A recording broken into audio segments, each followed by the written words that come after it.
Let's see this question.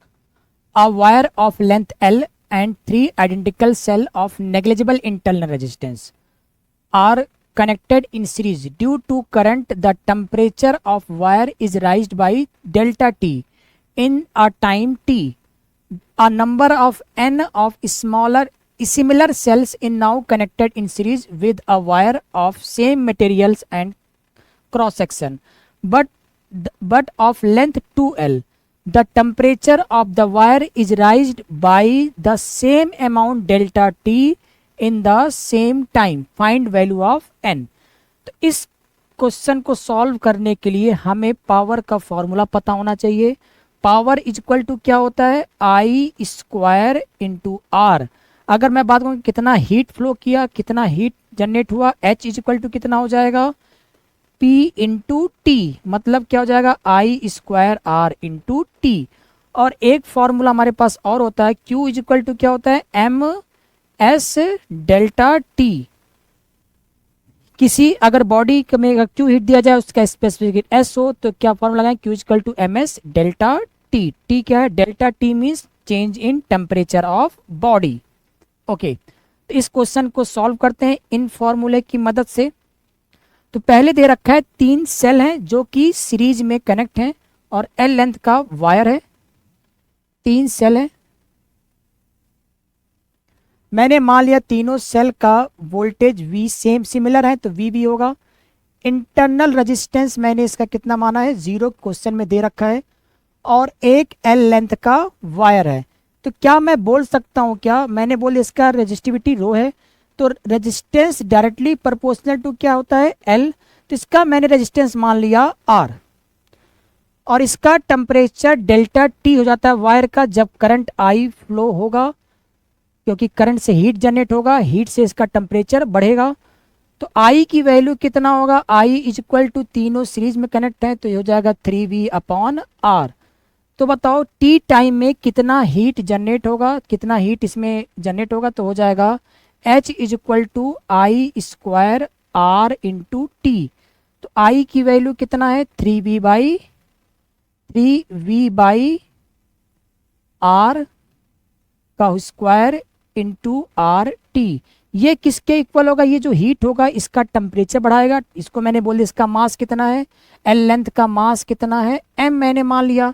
तो M S, S is the specific heat of that wire, this wire. S temperature कितना हो गया, delta T. तो M S delta T की value ये आ गया. फिर दूसरा सर्किट ड्रॉ करते हैं. यहां पर दूसरे में पूछा है कि वायर का लेंथ हमने 2L कर दिया. वायर का लेंथ अगर हमने 2L कर दिया, लेंथ ऑफ वायर हो गया 2L, तो रेजिस्टेंस कितना हो जाएगा, R डायरेक्टली टू लेंथ होता है, तो रेजिस्टेंस हो जाएगा 2R. और मास कितना हो जाएगा, 2M हो जाएगा. इसको N सेल से कनेक्ट किया गया और वो नंबर बताना है कितने सेल से कनेक्ट किया गया. हर एक का वोल्टेज V है, सिमिलर है, N नंबर ऑफ सेल है. तो इसमें बताना है कि सेम टाइम में ही इसका टेम्परेचर डेल्टा T इंक्रीज हो गया.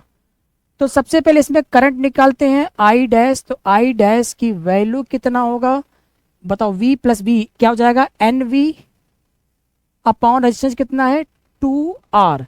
हमें यही N निकालना, कितने बैटरी कनेक्ट करें सीरीज में, जिससे कि इसमें जो टेम्परेचर वायर का बढ़ा डेल्टा T टेम्परेचर, वो T टाइम में ही इंक्रीज हो जाए. बताओ पावर कितना होगा, पावर हो जाएगा I डैश का स्क्वायर इंटू R कितना हो जाएगा, 2R. बताओ कितना हीट रिलीज होगा, H इज इक्वल टू कितना होगा, I डैश का square R into T time. तो यहां से आएगा I डैश की वैल्यू है NV अपॉन 2R का होल स्क्वायर इंटू R कितना होगा, R की वैल्यू यहां पर इसका रेशो कितना दिया हुआ है, 2R into T is equal to M. M की वैल्यू कितना है, इसका वायर का मास है 2M S डेल्टा T. और MS डेल्टा T की वैल्यू तुम्हें पता है, तो यहां पर रखते हैं. MS डेल्टा T की वैल्यू कितना दिया हुआ है, 3V बाई आर का whole square into R into T. ये RT RT कैंसिल हो जाएगा और ये v square by R square cancel हो जाएगा, क्या बचेगा यहाँ पर बचेगा n स्क्वायर बाई 4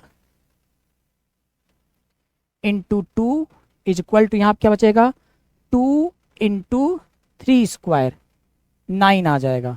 तो यहाँ से 2 और 2 कैंसिल हो जाएगा, n स्क्वायर की वैल्यू आ जाएगा 36, तो n की वैल्यू आ जाएगा 6। इस तरह से हमें कितने सेल कनेक्ट करने होंगे, 6 सेल कनेक्ट करने होंगे। तो इस तरह से इस क्वेश्चन का आंसर हमारा हो जाएगा n की वैल्यू 6 आ जाएगा, ये होगा आंसर।